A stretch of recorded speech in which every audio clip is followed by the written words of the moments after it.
Alright, so a team at NVIDIA decides to run a wild experiment. Instead of engineers handwriting thousands and thousands of lines of deep learning system code, they let AI coding agents build the whole thing. And not just a small demo, but an actual deep learning engine that runs on GPUs, manages memory, handles training math, and can train real neural networks. And then they open source it. That system is called VibeTensor, and the story behind it feels like a preview of how software might get built in the future. So here's what makes this so fascinating. Deep learning frameworks, the tools like PyTorch that researchers and startups use every day, are insanely complex under the hood. On the surface, you see a few lines of Python. Underneath, there's C++ managing performance, and below that, specialized GPU code talking directly to hardware. There are systems that carefully manage memory so nothing slows down, and engines that track millions of mathematical operations so AI models can learn from mistakes. Building something like that normally takes big teams and years of work. Now picture AI agents, powered by large language models, writing and modifying that system code through an automated workflow, compiling it, running tests, and checking results without humans reviewing every single code change. That's exactly what happened here. VibeTensor is basically a full deep learning runtime stack. On the surface, it looks familiar to anyone who has used PyTorch. You write Python code, you create tensors, you run operations, and everything executes immediately instead of being pre-compiled into a rigid structure. Underneath that friendly Python layer sits a C++ core that manages tensors, memory, and execution. And under that, you have CUDA code controlling how work runs on NVIDIA GPUs, how tasks are scheduled, and how memory is allocated and reused. The wild part is that most of this codebase came from AI agents proposing changes, compiling the system, running tests, and iterating over and over. Humans set high-level goals, like we need a tensor library that supports slicing without copying data, or we need a smart GPU memory manager that shows diagnostics, and the agents filled in the details, sometimes thousands of lines at a time. Now, VibeTensor is not trying to beat PyTorch in performance or replace production frameworks. The goal is more like a giant proof of concept. It asks a very specific question. Can AI coding agents generate a coherent, multi-layered system that stretches from high-level user code all the way down to low-level GPU memory management? And can we trust that system by validating it with builds and tests instead of line-by-line human review? VibeTensor shows that the answer is yes, at least to a surprising degree. Let's talk about what this system actually does. At its heart, VibeTensor has its own tensor and storage implementation. A tensor in this system knows its shape, how its data is laid out in memory, what type of numbers it stores, and whether it lives on the CPU or GPU. It supports flexible views of data, meaning you can slice or reshape information without copying it, which is essential for performance in real AI models. The runtime also keeps track of version counters so it can detect unsafe in-place edits, similar to how mature frameworks protect you from subtle bugs. Then there's a dispatcher, which you can think of as the traffic controller for all operations. When you call something like add or matrix multiply from Python, the dispatcher figures out which version of that operation to run, whether on the CPU or GPU, and routes the call.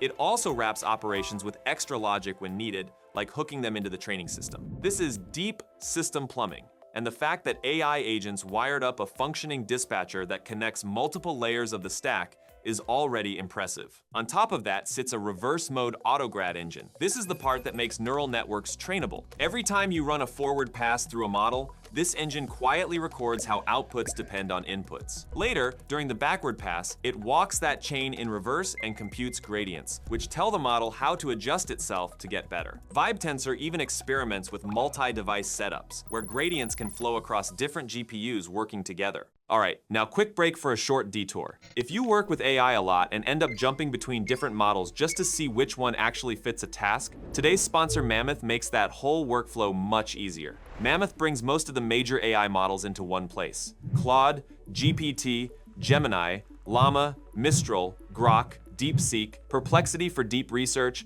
plus image models like Flux, Nano Banana, and Recraft. And everything runs inside a single dashboard. What really helps in day-to-day use is the comparison setup. You can send the same prompt to different models at the same time and instantly see how each one responds. That makes it easier to choose the right model for writing, research, analysis, or images without guessing. You can also create custom mammoths, basically your own presets with specific instructions for recurring tasks, and keep things organized in projects. On the privacy side, Mammoth is based in Europe, with data hosted in Germany, fully GDPR compliant, and models aren't trained on your data. Prompts aren't retained by providers, and you can delete your history whenever you want. Plans start at around €10 per month, or roughly $12, and it's already used by hundreds of companies and public institutions. Check it out using the link in the description. All right, now back to the video. Now, GPUs are where things get really interesting. VibeTensor includes a custom CUDA subsystem with streams,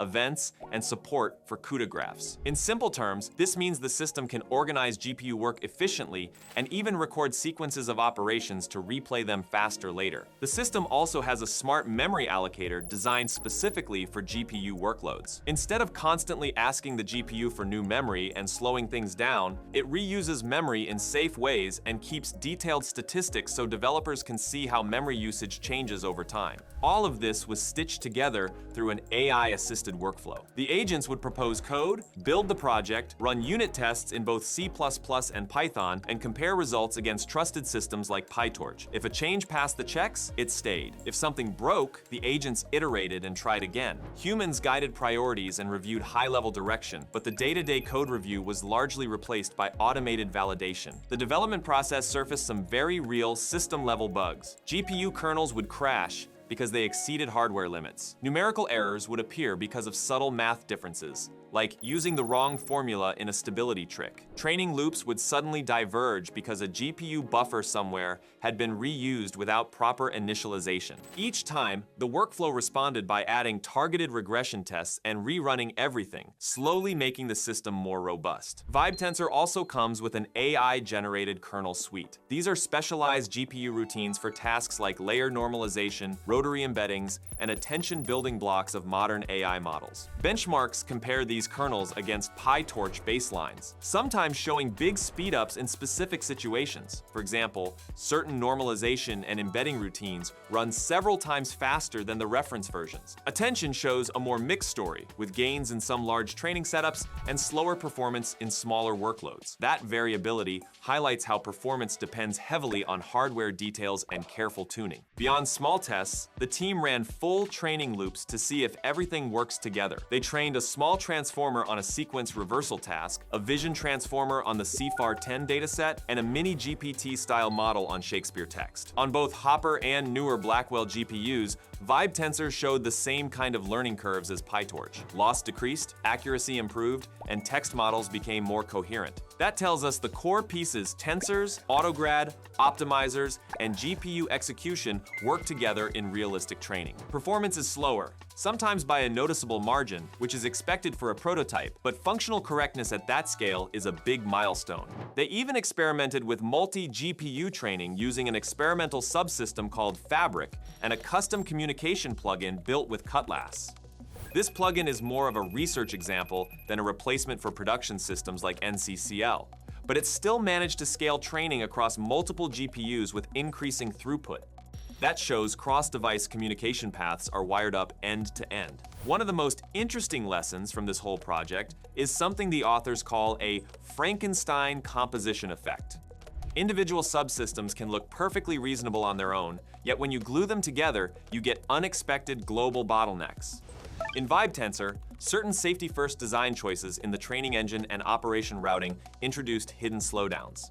For example, a global lock around parts of the backward pass made reasoning about correctness easier, but it also prevented multiple training tasks from running in parallel, leaving GPU power underused.